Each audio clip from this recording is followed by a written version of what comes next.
In this video I am going to tell you the chapter number 1 of value education lesson 1 the story of an old woman। जो भी बच्चे absent हैं उनके लिए भी खास, और जो बच्चे क्लास में अटेंड कर चुके हैं ये लेसन और फिर से समझना चाहते हैं उनके लिए भी लेसन है the story of an old women.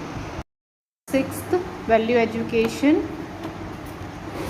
I am reading and giving you explanation. You go through with it. There lived an old woman in Scotland. एक old woman थी जो कि स्कॉटलैंड में रहती थी। She was very religious. वो बहुत ही ज़्यादा धार्मिक औरत थी। उसे पूजा करना बहुत ही अच्छा लगता था। She used to pray to God every day, and every day she did prayer with God, and she wanted to meet God personally. And what did she do? She wanted to meet God personally. She wanted to meet God personally. वो भगवान से personally मिलना चाहती थी। One day before going to sleep, एक दिन सोने से पहले, she remembered God. वो क्या करती है? रिमेंबर करती है गॉड को। That night God appeared in his dream, और जैसे कि वो सो जाती है गॉड उसके ड्रीम में आते हैं और उससे प्रॉमिस करते हैं to visit the next day, कि वो नेक्स्ट डे उससे मिलने ज़रूर आएंगे उसके घर पर। The old lady woke up next morning happily, और जो ओल्ड लेडी होती है वो बहुत हैप्पी हो जाती है कि जो गॉड है वो तो मेरे घर पर आ रहे हैं, तो मुझे तो कुछ अच्छी अच्छी प्रिपरेशंस कर लेनी चाहिए, क्योंकि गॉड ने उसके ड्रीम में क्या कहा कि I will come to your home next day. So when she woke up she get up early, and what she do next morning she happily started the preparation. She at once begin preparation and decorated her house. वो start कर देती है preparation करना, decorate करना लगती है कि अपने हाउस को डिलीशियस फूड बनाती है। Then she started preparing the dishes for God also. While she was preparing dishes, someone knocked at the door. जैसे ही वो prepare कर रही होती है dishes, someone knocked at the door. And what happened when she go to open the door? She rushed to open the door, thinking that perhaps God has come, and she think that God has come. But what happened when she opened the door? को open करती है, what did she saw? She saw the beggar. A poor beggar came and he wants some food to eat, and he asked that old lady to give me some food to eat. But what did she do? She doesn't give the food. She tells him go from here and don't come again, because she was waiting for God and she didn't know that God comes in any other appearance also. God doesn't come by their own appearance. So what happened कि God तो आते हैं लेकिन वो old lady उनको पहचान नहीं पाती है, and she said go from here to the old beggar. Do not disturb me. I am waiting for important guest. Keep my doorway clear. Don't come again. She turned the beggar away. Slammed the door. Slam the door means क्या होता है? Closed कर देना door को, और किसी को ऐसे उसने क्या करा, बैगर को भगा दिया और डोर को क्या कर दिया, स्लैम्ड कर दिया, मतलब क्लोज्ड कर दिया।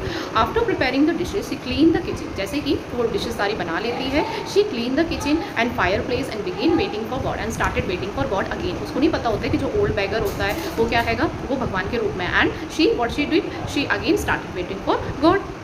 After some time someone again knocked at the door. Again कोई नॉक करता है डोर पे, और वो कौन होता है? She rush to the door expecting to see God. वो तो एक्सपेक्ट किसे कर रही होती है? गॉड को।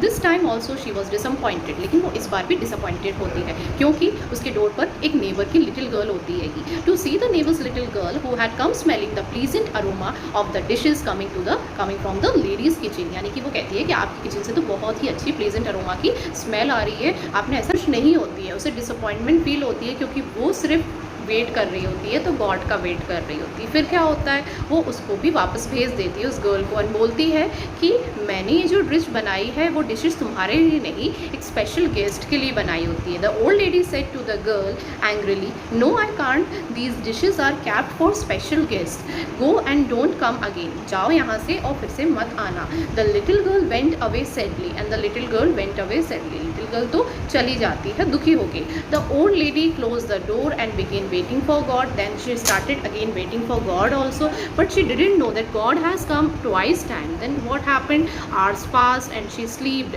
and no hope should be there, because hours passed and the day turned into night. सुबह से रात हो जाती है लेकिन God नहीं आते हैं। ऐसा कैसे लगता है? ओल्ड लेडी को लगता है।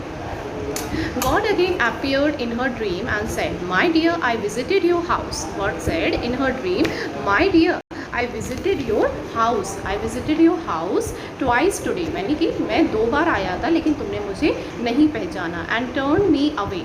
The old lady was turned and surprised. जो ओल्ड लेडी होती है इस बात को सुनकर सरप्राइज्ड हो जाती है। The old lady was surprised and said, I cannot be. मुझे तो ऐसा नहीं लगता कि गॉड आप आए थे। I waited for you through out the day. वो कहती है कि मैंने तो पूरे दिन वेट करा लेकिन आप तो आए नहीं। But you did not come. When did you visit me? And she asked when did you visit me, आप कब आए? So God said, first I come as a beggar, पहले मैं बेगर के जैसा आया, and then neighbours little child, और दूसरी बार में मैं नेबर्स का लिटिल चाइल्ड बन के आया। But both the times you turn me away, लेकिन तुमने मुझे दोनों बार ही वापस भेज दिया। The old lady realised her mistake and said, oh Lord, please pardon me. वो कहती है कि लॉर्ड मुझे माफ़ करो। पार्डन मी मीन्स क्या है कि अगर हम किसी से गलती के लिए क्षमा मांगते हैं तो हम यही बोलेंगे ओ लॉर्ड प्लीज़ पार्डन मी। तो इधर वो जो ओल्ड लेडी है वो ये बोल रही है O lord please pardon me, I could not recognise you, यानी कि मैं आपको पहचान नहीं पाई।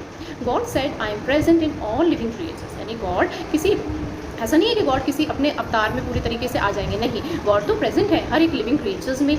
माई presence would be found in everything and everyone. God is present everywhere and he should be present in your heart, in your soul, mind and strength. So love God with your all heart, soul, mind and strength. ये हमारा lesson है जिससे हमें यही सीख मिलती है कि हमें नीडी और पुअर लोगों की मदद करनी चाहिए। साथ ही साथ हम जिस गॉड को मंदिरों में, मस्जिदों में या कहीं पर भी ढूंढ रहे हैं वो गॉड इधर उधर नहीं है, बल्कि वो तो हर एक लिविंग क्रिएचर्स में, हमारे हार्ट में है, हमारे सोल में है, हमारे माइंड में है और हमारे स्ट्रेंथ में है। लेकिन ये हम पर डिपेंड करता है कि गॉड तो किसी भी रूप में आ सकते हैं, लेकिन हमको लोगों की मदद करते रहना चाहिए, तभी गॉड हम पर भी वास करेंगे। गॉड हम पर कभी वास करेंगे जब हम लोगों की मदद करेंगे। इस लेसन के थ्रू मेरा यही मॉरल ऑफ द स्टोरी है।